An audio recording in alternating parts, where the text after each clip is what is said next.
दोस्तों नमस्कार। आशा है आप सभी अच्छे होंगे। आज हम जिस विषय पर बात करेंगे वो है neuromuscular weakness in diabetic patient. Sugar के मरीजों में मांसपेशियों की कमजोरी, सही से काम नहीं कर पाना और चलने, पकड़ने, उठने या संतुलन में कमजोरी महसूस होना, इसे कहते हैं न्यूरोमस्कुलर वीकनेस। डायबिटीज में यह समस्या नर्व डैमेज, मसल थकान के कारण होती है। डायबिटीज में यह कमजोरी क्यों होती है? कॉजेज: लंबे समय से हाई ब्लड शुगर, जिसके कारण डायबिटिक न्यूरोपैथी, खराब रक्त संचार, माइक्रो सर्कुलेशन, विटामिन B12 की कमी, मसल एट्रोफी, मांसपेशियों का पतला हो जाना। इसके अलावा ऑक्सीडेटिव स्ट्रेस, बार बार इन्फेक्शन या फिर थकान। आइए हम जानते हैं रोग प्रक्रिया क्या है। इसकी लगातार रोग प्रक्रिया है लगातार हाई शुगर का होना। नर्व्स की बाहरी परत माइलिन को नुकसान पहुंचाती है। नर्व सिग्नल धीमे या बाधित होती है। मसल्स तक सही संकेत नहीं पहुंचते। मसल कमजोर, दर्द और झुंझुनाहट होती है। लंबे समय में मसल में वेस्टिंग आ जाती है। इससे ही डायबिटिक न्यूरोमस्कुलर डिस्फंक्शन कहा जाता है। साइन एंड सिम्टम्स: लक्षण, नर्व से जुड़े लक्षण, झंझनाहट, सुन्नपन, जलन, सुई चुभन जैसा दर्द, रात में दर्द का बढ़ना।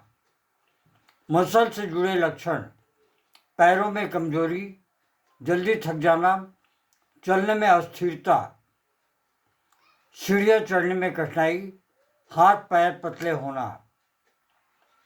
कुछ अन्य लक्षण भी हैं, जैसे संतुलन का बिगड़ना, गिरने का डर, पैरों में ऐंठन।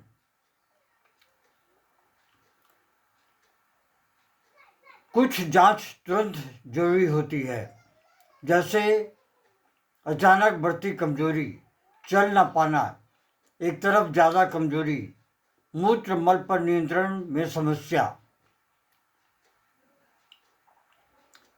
आइए हम देखते हैं सपोर्टिव मैनेजमेंट, होम्योपैथी दृष्टिकोण।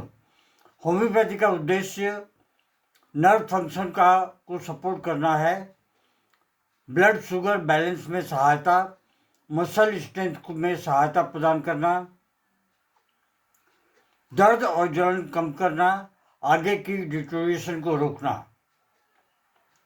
इलाज हमेशा व्यक्ति विशेष के लक्षणों पर आधारित होती है, अतः आपसे अनुरोध है कि आप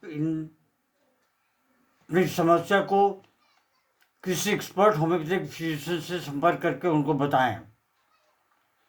होम्योपैथिक दवाइयाँ क्या क्या हैं? होम्योपैथिक दवाइयाँ हैं जैसे सीजियम जैम्बोलम। सीजियम जैम्बोलेनम डायबिटीज़ के साथ कमजोरी, पैरों में भारीपन, शुगर लेवल अस्थिर, सहायक एंटी डायबिटिक रेमेडी है ये, और बहुत बढ़िया कार्य करती है। इसे साधारणतः लोग मदर टिंचर में लेके 10 बूंद सुबह में, दोपहर में, रात में पीते हैं। फॉस्फोरिक एसिड 30 की पोटेंसी में लें। इसके लक्षण कुछ इस प्रकार हैं, जैसे बहुत अधिक थकान, मानसिक और शारीरिक कमजोरी, लंबे रोग के बाद कमजोरी का होना, मसल एनर्जी की कमी।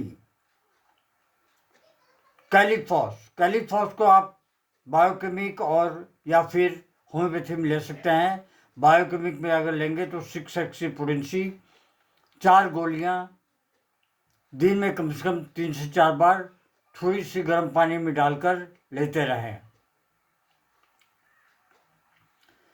इसके लक्षण कुछ इस तरह हैं, जैसे कि नर्वस कमजोरी, हाथ पैर कांपना, थकावट से बिगड़ना, तनाव से लक्षण का बढ़ना।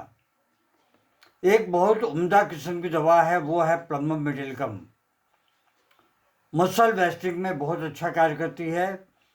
प्रगतिशील कमजोरी, पैरों में लकवा सा एहसास का होना, कब्ज के साथ में कमजोरी का होना, इसे भी आप 30 पोटेंसी में लेकर दिन में 3 से 4 बार ले सकते हैं। अगली जो दवा है वो है आर्सेनिक एल्बम। आर्सेनिक एल्बम के लक्षण कुछ इस तरह है, जैसे जलन के साथ में कमजोरी, बेचैनी, रात में लक्षणों का बढ़ना, ठंड से खराब होना। इसे भी 30 की पोटेंसी में लेकर 2 बूंद सुबह में, दोपहर में, रात में आधे कप पानी में डाल के आप ले सकते हैं, अगर परेशानी बहुत ज़्यादा है तो। बशर्ते कि लक्षणों का मिलान बहुत ही आवश्यक है। अगली जो दवा है वो है सिकलीकोर। रक्त संचार की कमी, पैरों में ठंडापन, जलन और कमजोरी, डायबिटिक गैंग्रीन प्रवृत्ति में सहायक। इसे भी 30 की पोटेंसी में लेकर 2 बूंद सुबह में, दोपहर में, रात में, बशर्ते कि ये लक्षण आप में मिलते हों। कैलकेरिया फॉस 6x या 30 की पोटेंसी में। मसल डेवलपमेंट कमज़ोर होना, पैरों में दर्द का होना और कमजोरी का होना, लंबी बीमारी के बाद रिकवरी में बहुत ही सहायक सिद्ध होती है।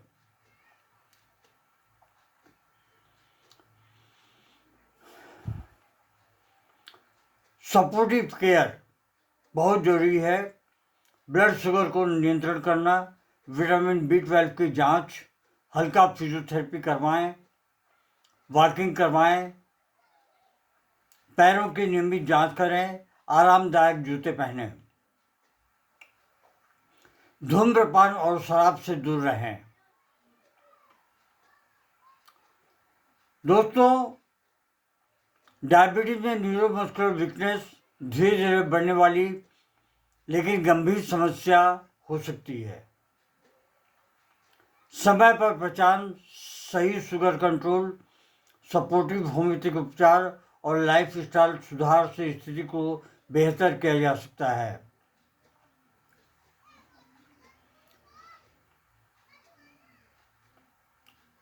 आप लोग इस वीडियो को देखें, बार बार देखें और अपने प्रियजनों से भी अवश्य साझा करें। जय हिंद, नमस्कार। Long live homeopathy, long live Hahnemann.